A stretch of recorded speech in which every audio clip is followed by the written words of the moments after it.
जब हम एक मिडिल क्लास फैमिली में जन्म लेते हैं उसी वक्त से घर की जिम्मेदारियां हमारे कंधों पर आ जाती है। जन्म के साथ ही हमसे अनेक आशाएं लगाई जाने लगती है। जन्म से ही हमारे माँ बाप हमारे बारे में सोचने लगते हैं कि चलो हमारा एक लड़का हुआ है, यही हमारी गरीबी को दूर करेगा, यही हमारे लिए नया सवेरा लाएगा।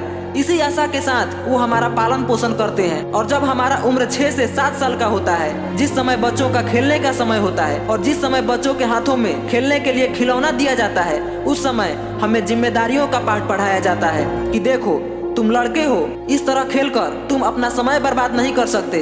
तुम्हें जीवन में बहुत कुछ करना है, तुम्हें बहुत आगे जाना है, तुम्हें हमारे गरीबी को दूर करना है। लेकिन इस 6 साल के बच्चे को कहाँ इतना समझ होता है। मगर चिंता मत कीजिए साहब, जिम्मेदारियों का बोझ है, जल्दी समझदार बन जाएंगे। क्योंकि कहा जाता है कि जिम्मेदारियां कभी उम्र नहीं देखती।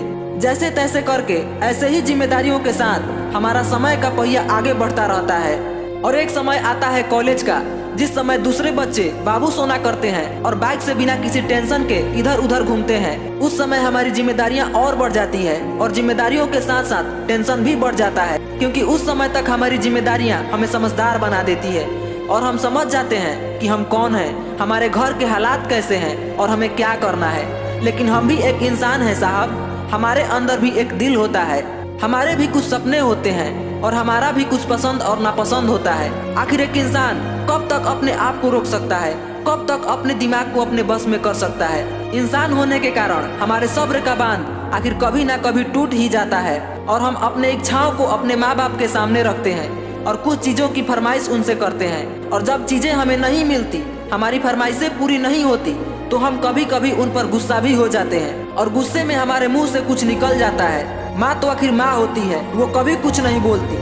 लेकिन एक पिता जिस पर घर की पूरी जिम्मेदारी होने के कारण उसका स्वभाव चिड़चिड़ा हो जाता है, जिसके वजह से वे हमें डांट देते हैं और कभी कभी हमें मार भी खाना पड़ता है। हमें गुस्सा तो बहुत आता है, लेकिन हम अपने गुस्से को घोटकर पी जाते हैं। हमारी फरमाइशें कभी पूरी नहीं होती। लेकिन चिंता मत कीजिए साहब, धीरे धीरे हम सब समझ जाते हैं। अब हम अपनी इच्छाओं को किसी से नहीं बताते और अपनी इच्छाओं को अपने अंदर ही गला घोंटकर मार देते हैं और अपने काम पर लग जाते हैं। कभी कभी हम उदास हो जाते हैं और हमारे आंखों से आंसू निकल जाता है। तब उस वक्त हमें समझाया जाता है कि तुम लड़के हो और लड़के इस तरह से नहीं रोते, और हम समझ भी जाते हैं और अपने जिम्मेदारियों से अपने आंसुओं को पोंछ लेते हैं। अब तक हम अपने कॉलेज की शिक्षा पूरी कर चुके होते हैं और अब शुरू होता है हमारे जीवन का सबसे कठिन समय। इस समय हम कॉलेज की शिक्षा पूरी करने के बाद नौकरी की तैयारी में लग जाते हैं और जी जान लगाकर नौकरी की तैयारी करने लगते हैं, क्योंकि हम जानते हैं कि अगर हमारी नौकरी नहीं लगेगी तो हमारा परिवार पूरी तरह बिखर जाएगा, हम पूरी तरह बर्बाद हो जाएंगे।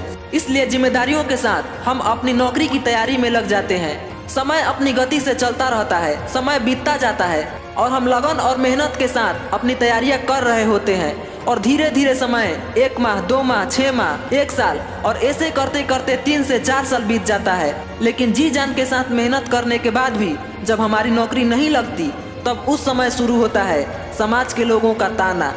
हर जगह लोग बातें करने लगते हैं कि न जाने ये लड़का क्या करता है, इतना समय बीत गया लेकिन अब तक इसकी नौकरी नहीं लगी, पढ़ता भी है या झूठ मूठ का पढ़ने का नाटक करता है, कहीं ये लड़की वड़की के चक्कर में तो नहीं पड़ गया।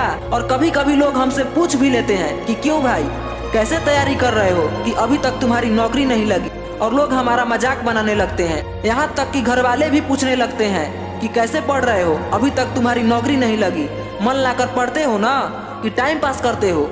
जी जान लगाकर पढ़ने के बाद भी जब लोगों से ऐसी बातें सुनते हैं, बाहर तो बाहर, लेकिन जब घर के लोगों से भी ऐसी बातें सुनते हैं ना, तब उस समय ऐसा लगता है कि किसी ने तीर से हमारे सीने को चीर दिया हो और हम आह भी नहीं कर सकते और ना ही अकेले में बैठकर कहीं रो सकते हैं, क्योंकि हम जान चुके हैं कि हम लड़के हैं और लड़के कभी रोते नहीं।